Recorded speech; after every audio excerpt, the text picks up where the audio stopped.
The next theme I went to was the hard to be human theme.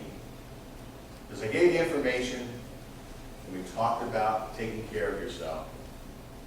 And then we moved on to why you needed to recognize what your being human does to you. And what do I mean by that? What I mean by that is when you love someone and you're taking care of them, you are mixing two worlds.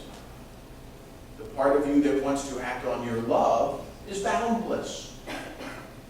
But the reality of being a caregiver is limited. And when you merge those two worlds, you risk putting yourself into some real troubled waters. I happened to give the next talk in January of, boy, it was way back, mid-2000s here. And so I tied this speech into New Year's resolutions. Okay? And I did that deliberately because we all make them, and of course we break them pretty quickly. Okay? And I listed what I thought would be traditional or typical caregiver resolutions. And they went like this. I will not get angry again with my loved one. I will be available for my loved one at all times. I will take care of my loved one through every situation, no matter how bad it gets. I will always take care of my loved one's needs first. I will not get depressed. I will keep my loved one healthy. I will respect my loved one's right to privacy with their doctor.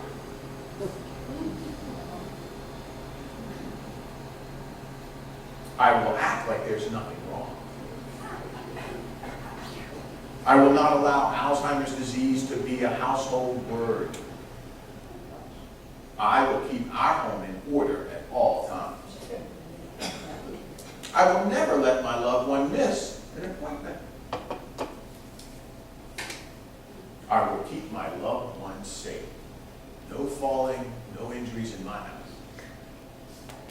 Those are the kind of resolutions that caregivers make. Now, some of you probably heard that list and said, well, of course. And the more verbal ones, mostly on that side of the room, by the way, recognize what the reality is. And what is the reality? The reality is that Alzheimer's disease is a progressive disorder, and there is nothing you can do to stop it.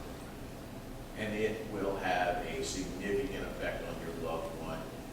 And I don't care how good a caregiver you are, it will win. Your role, and I encourage it, is to get as many battles in as you can, but you'll lose the war. It's a given. And unfortunately, there's nothing on the horizon to cause me to question that statement. So what do you do then? What kind of resolutions did I tell you you should have instead of that list? The ones that you're able to keep. Of course, setting realistic goals. Setting realistic expectations. People fall down. Without Alzheimer's disease, they fall down. Caregivers fall down. So you can't guarantee you're going to keep anybody safe from harm. If you make the person with the disease first in everything, your needs are not going to get met and you're going to have problems. And then that's going to undermine your ability to keep all your other resolutions. So you have to set realistic goals, and you have to understand that this illness will do what it does and you can't stop it. You have to establish your own limits. You are not the sun. You don't have a boundless amount of energy. You can't keep going 24/7 without something bad happening to you. You need to be able to ask for and accept help. That's a great resolution. I will take advantage of everybody who comes up to me and says, is there something I can do for you? You have to take care of yourself. Make sure you're getting to the doctor. Make sure you're eating well. Make sure you're not putting things off. And taking care of yourself also includes doing fun things, being with other people, getting out and restoring an old hobby that you'd let go for a while. And it means being involved with other people. Most of you know that over time, your friends have increasing difficulty accepting the illness themselves that they see in your loved one, and they start pulling away. Staying involved with other people. Don't let your kids get away with conveniently not having time to come down. Make those phone calls to have friends over to your house if you can't go to theirs. Or get someone to take care of your loved one and you go to someone else's house. Goal setting is an excellent planning device. We all need to do that, but we all also fall short when we build too high an expectation.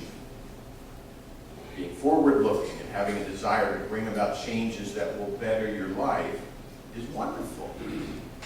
But the view and the desire to do that must be tempered by the